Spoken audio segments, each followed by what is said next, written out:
Telangana AP విభజన అంశాలపై ఈ రెండు రాష్ట్రాల ఉన్నతాధికారుల కమిటీ తొలిసారి సమావేశమైంది. ఏపీ పునర్వ్యవస్థీకరణ చట్టంలోని 9, 10 షెడ్యూల్ సంస్థల ఆస్తుల పంపకాలు తదితర అంశాలపై సుమారు 2 గంటల పాటు చర్చించారు. కొన్ని అంశాలపై ఏకాభిప్రాయం కుదరక మరికొన్ని ఎటూ తేలలేదు. వాటి పరిష్కారం కోసం మరోసారి భేటీ కావాలని తెలుగు రాష్ట్రాల సీఎస్ల కమిటీ నిర్ణయించింది.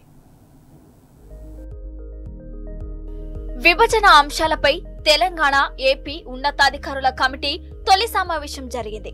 ఆంధ్రప్రదేశ్లోని మంగళగిరిలో ఏపీ ఐఐసి భవనంలో జరిగిన ఈ భేటీలో రాష్ట్ర చీఫ్ సెక్రటరీ శాంతి కుమారి, ఏపీ సీఎస్ నీరబ్ కుమార్ నేతృత్వంలోని వివిధ శాఖల ఉన్నతాధికారులు పాల్గొన్నారు.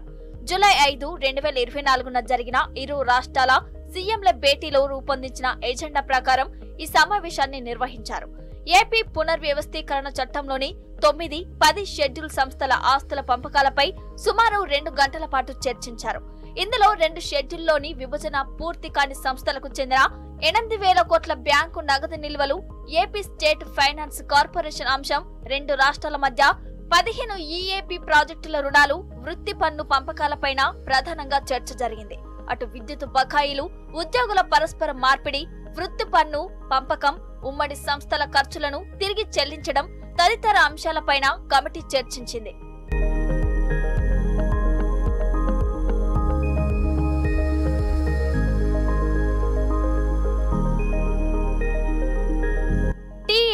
ఏపీ ఉన్నతాధికారుల కమిటీ తొలి సమావేశంలో ప్రధానంగా ఇరు రాష్ట్రాల మధ్య అపరిష్కృతంగా ఉన్న అంశాలపై దృష్టి సారించారు.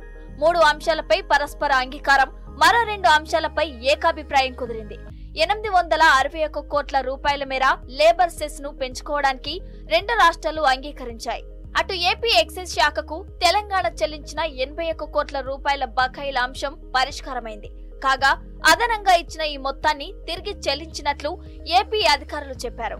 మరోవైపు డ్రగ్స్ నివారణ కోసం 2 రాష్ట్రాల పోలీస్, ఎక్సైజ్ శాఖల అధికారులతో ఒక సంయుక్త కమిటీని ఏర్పాటు చేయాలని నిర్ణయం తీసుకున్నారు.